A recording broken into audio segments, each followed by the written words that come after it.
Hey, this is Hunter with Lone Star Woodworking, and in this video I take a pretty boring chunk of wood, turn it into a not so boring chunk of wood, and someone thought it was nice enough to put in their home.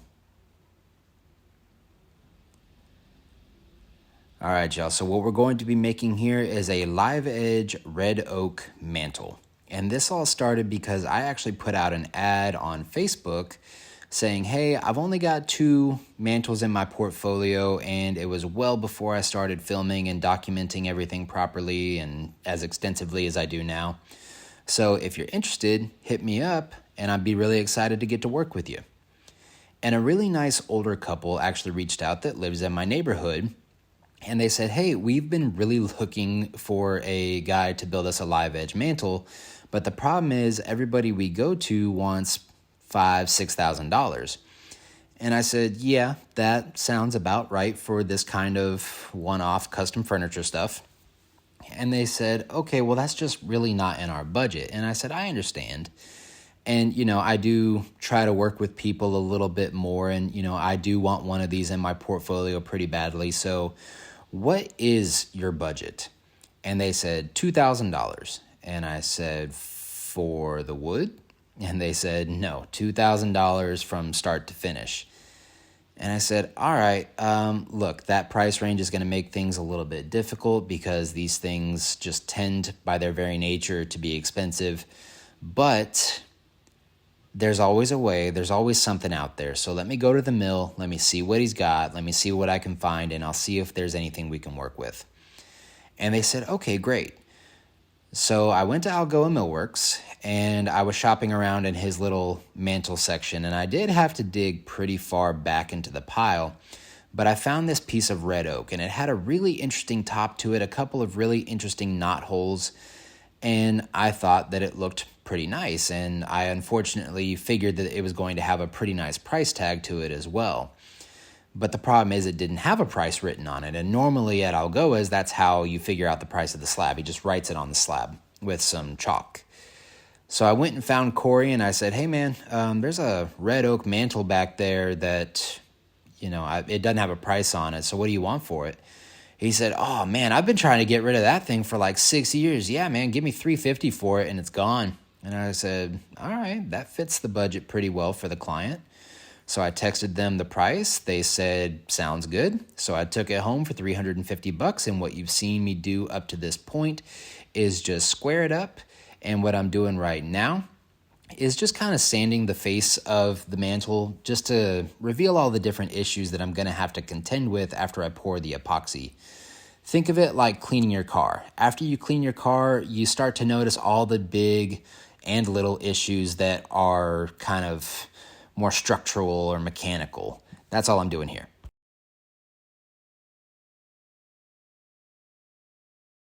So I've got everything dammed up. I've got my epoxy. I've got my activated charcoal because I don't really feel like coating this thing in shellac in order to prevent staining, so I'm going to use that.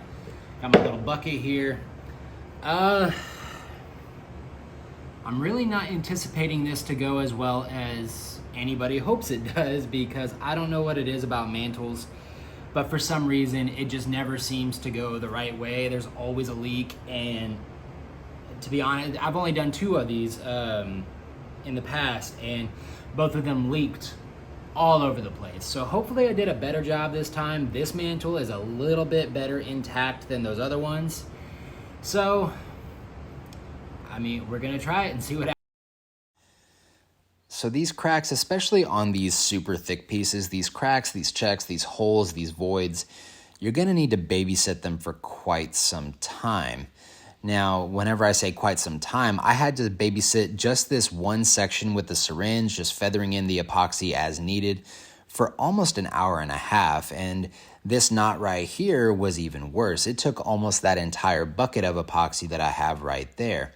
And that's just kind of the nature of these things, and it's just something you need to prepare for when you take on this kind of project.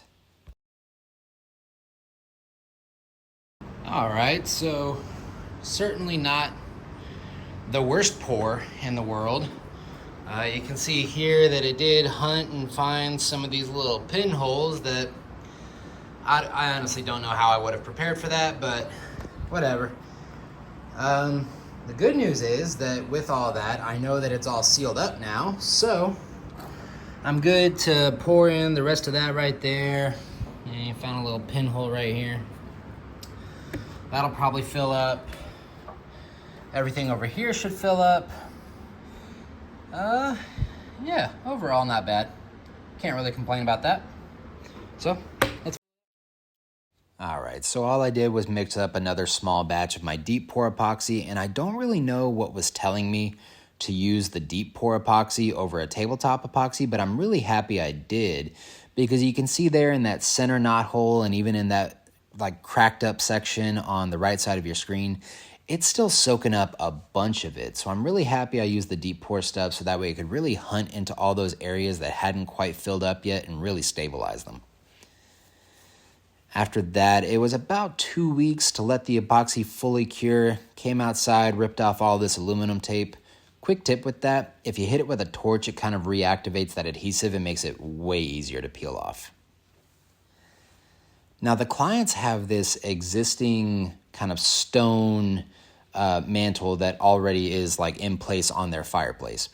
And it juts out about 4 inches and is 4 inches thick.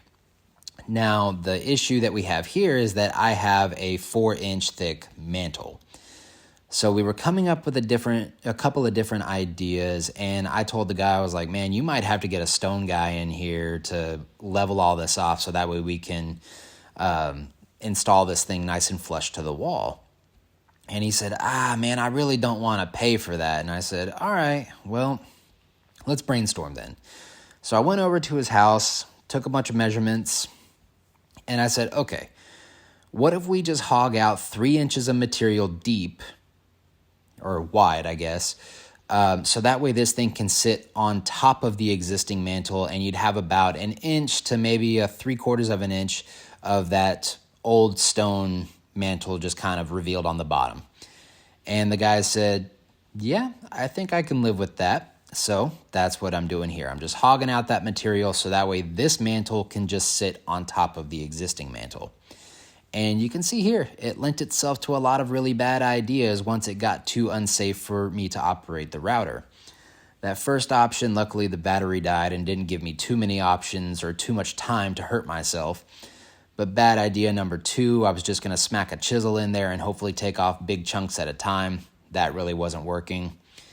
But I knew we were supposed to have 1 inch of thickness from the top after everything was said and done with this little area that I was supposed to hog out.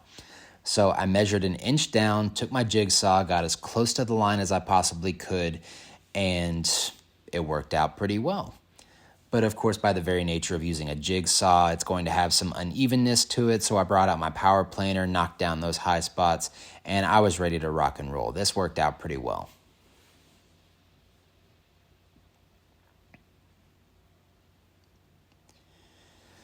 From there, it was just time to start cleaning up all of my pencil lines, and I went ahead and finish sanded the bottom up to 180. I am only going to 180 on this because, again, there's really no reason to. It's not a high-traffic piece of furniture like a coffee table or a dining table, so I don't feel the need to give it that like extra aesthetic feel to it or that smoothness to it that I would normally get from 320 or 400. After I flipped it over to the top, I just really rough sanded the top, just trying to reveal all the little imperfections that I was going to have to contend with. And I'm using some Total Boat UV resin since I was already outside, so that way it could hunt immediately into those little cracks and cure within about 20 minutes. Now this is the hardware that we're going to be using. And if it looks small, you're right. It definitely is probably not the best hardware to use for a mantle this size, and it's not terribly heavy, and each one of those rods is designed to hold 100 pounds, and this thing is nowhere near 400 pounds. But something that small and with the weld on a 1/4 inch base plate, it was just making me super nervous. And I asked the clients, I was like, hey guys, this just feels super unsafe to me. And, you know, my worst nightmare is that you guys call me and I notice that they have their dogs underneath the mantle. And I was like, worst nightmare for me is you call me and say, hey, your mantle crushed one of my dogs. In the end, though, the clients accepted the risk and they said, well, we just really don't think that's going to be an issue. So I worked with what they wanted, and this is what I came up with. I'm using a jig in order to align everything perfectly, so that way there is no guesswork once I get to the client's house. And you guys tell me, you think that X is bang on, or do you think that based on this shot, I might be a little bit off? I guess we'll find out. So the rods on this are about a 1/2 inch. And so what I'm going to be using is a 5/8 inch auger bit in order to give myself just a little bit of wiggle room so that if I am off by a hair, it's not going to prevent the mantle from sliding on perfectly.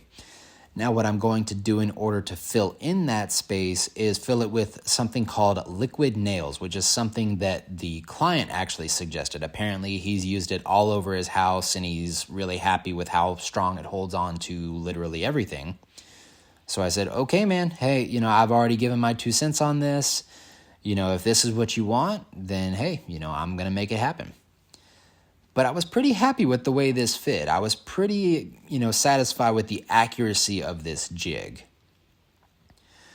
So from there, it was time to start finish sanding the top. Again, only going up through to 180 grit, not a high traffic piece. I don't feel the need to give it that super aesthetic smooth feeling. Now, for the finish, we are going simple on that as well. Again, due to this not being a super high traffic piece, I didn't really want to use something as expensive as Rubio Monocoat. And on top of that, Rubio Monocoat isn't as accessible as what I'm using, which is shellac. You can literally go to Home Depot, spend $20, get a whole can of it, and on top of that, shellac just sands super easily, and with these guys being some older folks, I thought that this was just a better option for them overall. Now I put 3 coats of the shellac on, sanding with 180 in between each grit, and this is what it looked like in the end. I'm actually pretty satisfied with this. I don't have a ton of experience applying shellac to really anything except for like shop furniture surfaces, and that's just so glue doesn't stick to it. But I was pretty happy with this. This looked pretty good for something that was kind of fairly new to me. Now, unfortunately, these next few shots that you're going to see over the next 45 seconds are the finished product. Because whenever I got to the client's house for install and I asked if I could film, but that it would take me a little bit longer because I wanted to document the process, he said, oh, well, we're entertaining guests, so we want you to install the mantle and kind of shoo. And I said, okay, that's fine. It's your space. I'll respect it. But this is the final shot, guys, and it went pretty well. Install went smooth. Let me know what y'all think. I'm very curious. And guys, that's it. I hope you enjoyed. I hope you learned something, and I hope to see you next time.